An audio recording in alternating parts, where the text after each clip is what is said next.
Mr. Squirrel does not seem happy that we're here. I'm not an AC repairman. I learned what I could off of YouTube, and I don't recommend you do what I'm gonna do, but at least you can see and maybe learn something. Have you ever had one of those times where everything seems to break at once?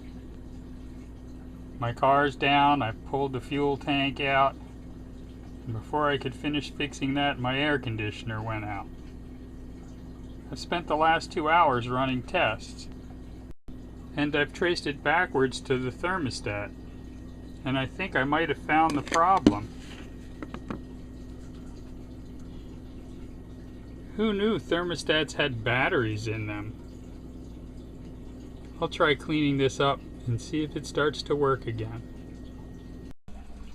Well, the new batteries are installed. Let's see if the air conditioner starts making cold air again. Well, the batteries fixed the thermostat, and now the thermostat can turn the system on, and the indoor air handler seems to work fine, but the outdoor unit is not running. So let's go ahead and take a look and see if we can figure out why. I just finished clearing all of the vines and weeds out from around the outdoor unit. This is a heat pump system from Payne. There's a cover on the back corner where all of the important stuff happens. If you look down here, you can see where the gas lines go in and out and the electricity. So let's take that cover off and have a look inside.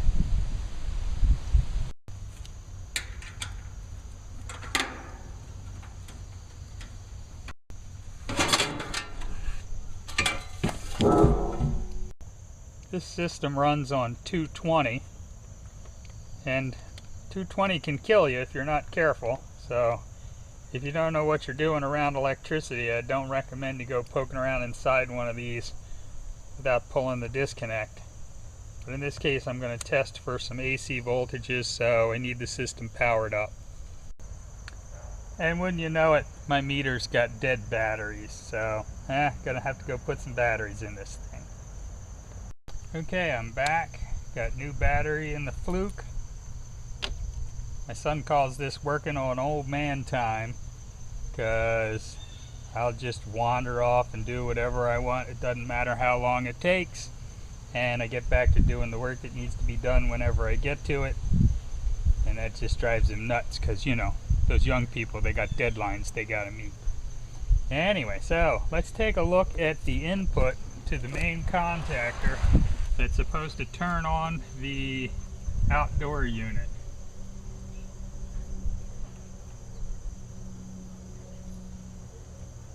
According to this, 245.9 volts AC. So we'll call that 240.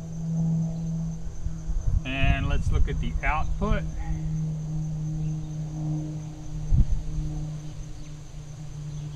The output is 14 millivolts, so that's 0. So the contactor's not pulling in. And let's take a read across the control for the contactor. That reads 3 millivolts. So again, that's not turned on. So that is supposed to be turned on by the thermostat. There's a yellow wire up here on the main control board that comes from the thermostat. Let's take a look at that and see if we can find out what's going on there. There's a computer control board of some kind here, and right here this yellow wire is the one that comes from the thermostat inside that's supposed to turn the outdoor unit on. Okay, I'm going to probe from the connector to ground,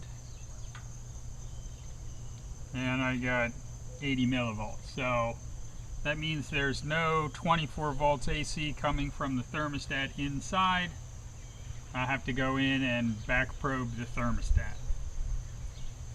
Well, I went inside, I pulled the thermostat mounting bracket off of the wall and back probed the thermostat connector, and the yellow wire coming from the from the thermostat has 24 volts AC on it, and we got nothing here.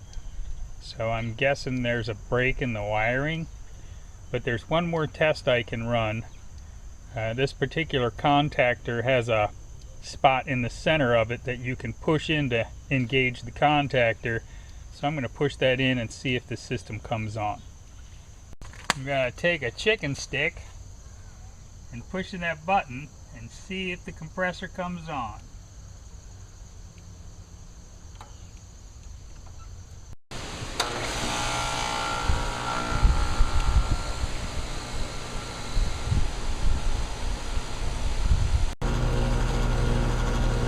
Okay, the pipe is getting cold.